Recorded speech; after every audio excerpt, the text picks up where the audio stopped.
قد أفلح المؤمنون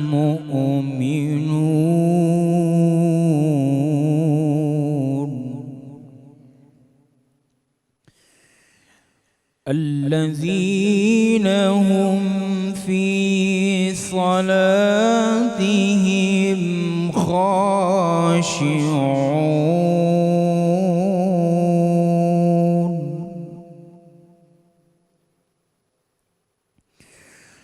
والذين هم عن اللغو معرضون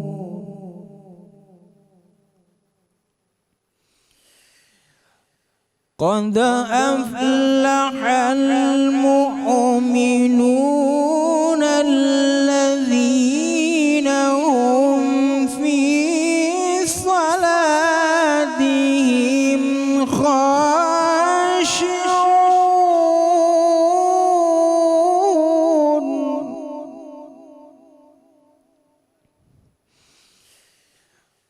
والذين هم عن اللغو معرضون والذين هم للزكاة فاعلون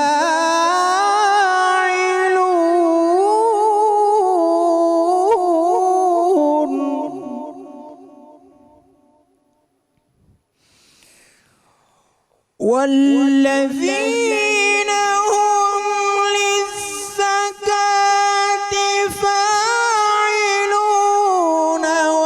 والذين هم لفروجهم حافظون والذين هم للزكاة فاعلون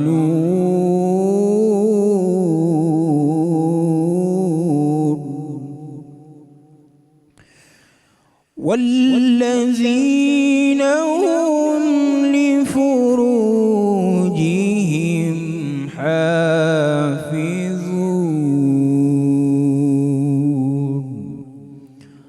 صدق اللہ العظیم۔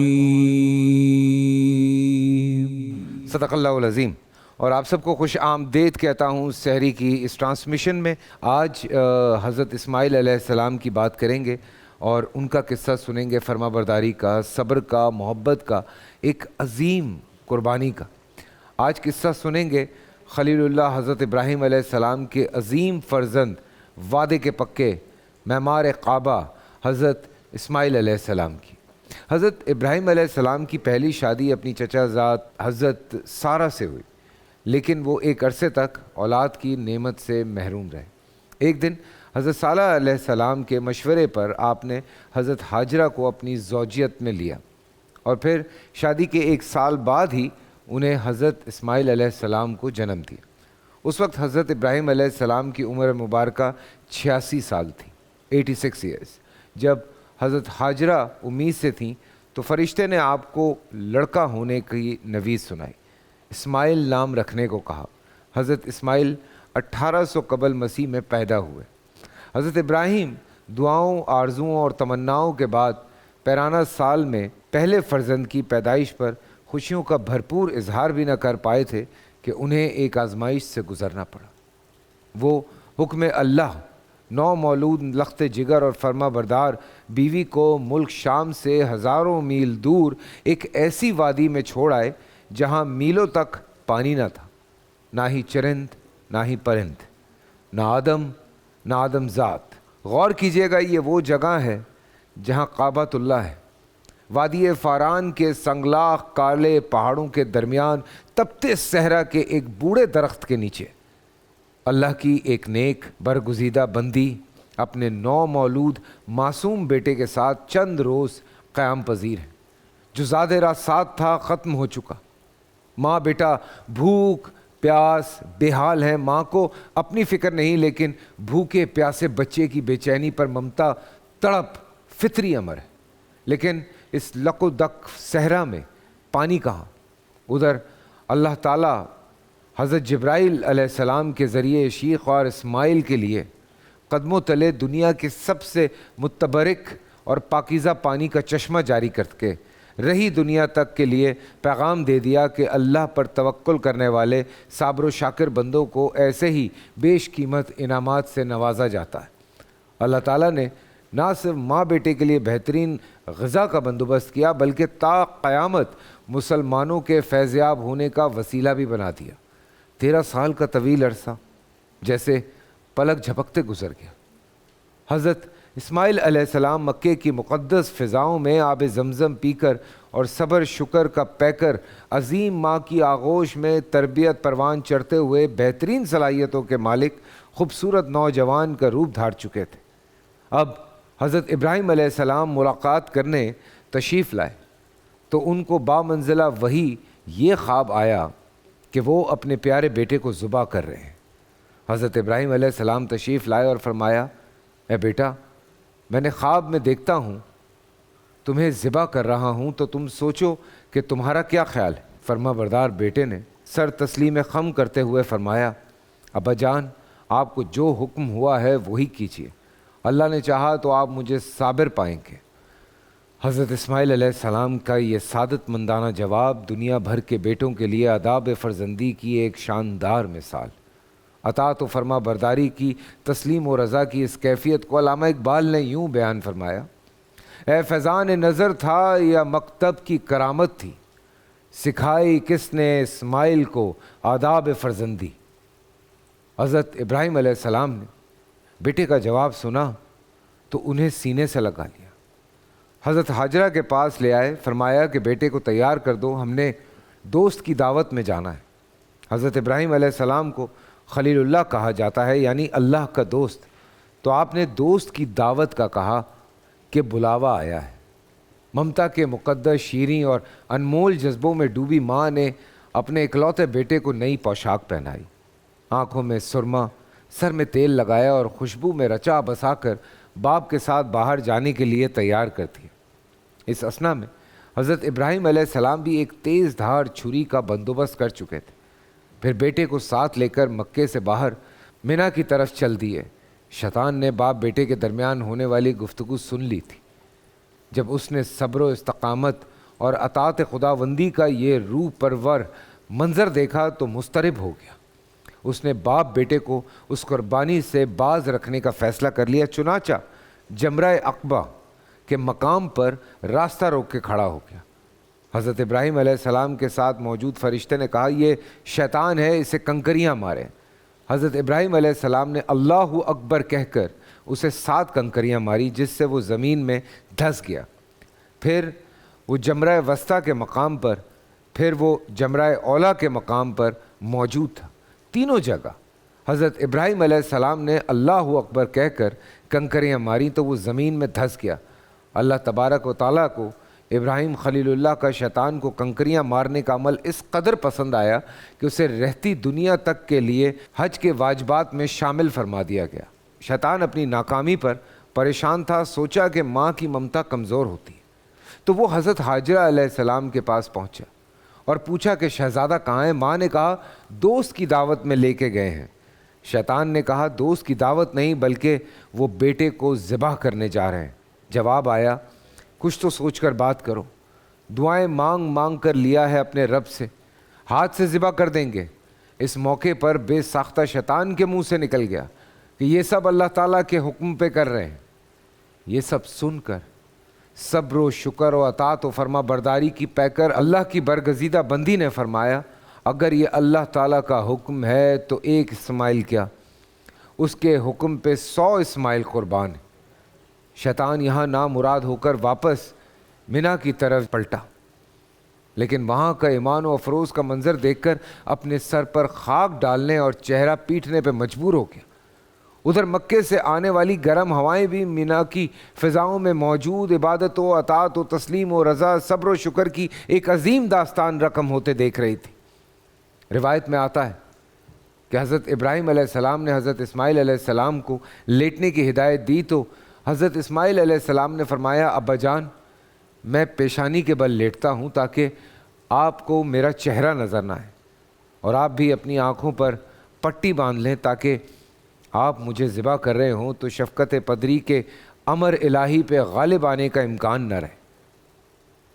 صبر و استقامت کو کوہ گراں والد نے گوشہ جگر کے مشورے پر عمل کیا، اور جب اسماعیل علیہ السلام لیٹ گئے تو تکمیل احکام خداوندی میں تیز دھاڑ چھری کو پوری قوت کے ساتھ لخت جگر کی گردن پہ پھیر دیا۔ باپ بیٹے کی اس عظیم قربانی پر قدرت خداوندی جوش میں آئی اور اللہ جل شانہ کے حکم سے حضرت جبرائیل علیہ السلام جنت کے باغات میں پلے سفید رنگ کے خوبصورت مینڈے کو لے کر حاضر ہوئے۔ ابراہیم علیہ السلام نے ذبح سے فارغ ہو کر آنکھوں سے پٹی ہٹائی تو حیرت زدہ رہ گئے۔ بیٹے کی جگہ ایک حسین مینڈھا ذبح ہوا۔ جب حضرت اسماعیل علیہ السلام قریب کھڑے مسکرا رہے تھے، اسی اثنا میں غیب سے آواز آئی کہ اے ابراہیم، تم نے اپنا خواب سچا کر دکھایا، بے شک ہم نیکی کرنے والوں کو ایسا ہی بدلہ دیا کرتے ہیں۔ حضرت ابراہیم علیہ السلام حضرت اسماعیل علیہ السلام کی اس بے مثال جذبہ ایثار، اطاعت و فرما برداری، جرأت و استقامت، تسلیم و رضا، صبر و شکر پر مہر تصدیق ثابت کرتے ہوئے اللہ تعالیٰ نے قرآن پاک میں فرمایا، اور ہم نے اسماعیل کی عظیم قربانی پر ان کا فدیہ دے دیا۔ اللہ رب العزت کو اپنے دونوں برگزیدہ اور جلیل القدر بندوں کی یہ ادا اس قدر پسند آئی کہ اسے اطاعت، عبادت اور قربت الہی کا ذریعہ قرار دیتے ہوئے قیامت تک کے لیے جاری فرما دیا۔ یہ قصہ بیٹے کے قربان ہونے کا اور باپ کا بیٹے کو اللہ کی راہ میں قربان کرنے کا بے مثال واقعہ ہے۔ حضرت اسماعیل علیہ السلام 15 برس کے ہی ہوئے تھے کہ والدہ ماجدہ وفات پا گئی۔ اس کے بعد کے وقت میں ان کا نکاح بھی ہوا اور پھر خانہ کعبہ کی تعمیر بھی کی۔ حضرت اسماعیل علیہ السلام نے خانہ کعبہ کی تعمیر کے دوران اپنے والد کے شانہ بشانہ کام کیا۔ آپ پتھر اور گارا والد کو دیتے جاتے اور وہ انہیں دیوار پر چنتے رہتے۔ روایت میں ہے کہ خانہ کعبہ کی دیواروں میں جو پتھر استعمال ہوا اسے حضرت اسماعیل علیہ السلام نے 5 پہاڑوں سے جمع کیا تھا، جن کے نام کتابوں میں آتے ہیں، اور وہ کچھ اس طرح ہیں: طور ہرا، طور زیتا، طور لبنان، طور سینا اور طور جودی۔ حضرت اسماعیل علیہ السلام جبرائیل علیہ السلام کی نشاندہی پر جبل القیس سے حجر اسود لے آئے جو جنت کا یاقوت ہے۔ سورہ بقرہ آیت 127 میں اللہ تعالیٰ فرماتے ہیں، اور جب ابراہیم اور اسماعیل بیت اللہ کی بنیادوں کو اونچی کر رہے تھے تو دعا کیے جاتے کہ اے اللہ، اے ہمارے پروردگار، ہماری یہ خدمت قبول فرما، بے شک تو سننے والا اور جاننے والا ہے۔ تعمیر مکمل ہونے کے بعد حضرت ابراہیم علیہ السلام نے خانہ کعبہ کی صفائی، امامت اور آنے والے زائرین کی خدمت سمیت تمام کام حضرت اسماعیل علیہ السلام کے سپرد فرمائے اور ان کو نصیحت و ہدایت دیتے ہوئے بیت اللہ شریف کا متولی مقرر فرمایا۔ پھر آپ خود واپس ملک شام چلے گئے۔ حضرت اسماعیل علیہ السلام کی وفات کے بعد آپ کے بیٹے نابد بن اسماعیل کعبے کے متولی بنے۔ یہ ایک انتہائی خوبصورت قصص الانبیاء کا قصہ ہے، ایک ایسی قربانی جو کہ میرے خیال سے ہم تقریباً سبھی مسلمانوں کو اس کے بارے میں علم ہے۔ آج بھی ہم تھوڑی سی جو علماء کرام سے بات کرنے جا رہے ہیں، ایک بڑا انٹرسٹنگ ٹاپک ہے قانون کی پاسداری۔ اب اس پہ بہت سارے ایسی شاخیں ہیں، ایسی باتیں ہیں جن پہ میں اپنے علماء کرام سے بات کرنا چاہتا ہوں اور ان سے بہت کچھ جاننا چاہتا ہوں۔ تو آئیے اپنے علماء کرام کی طرف چلتے ہیں۔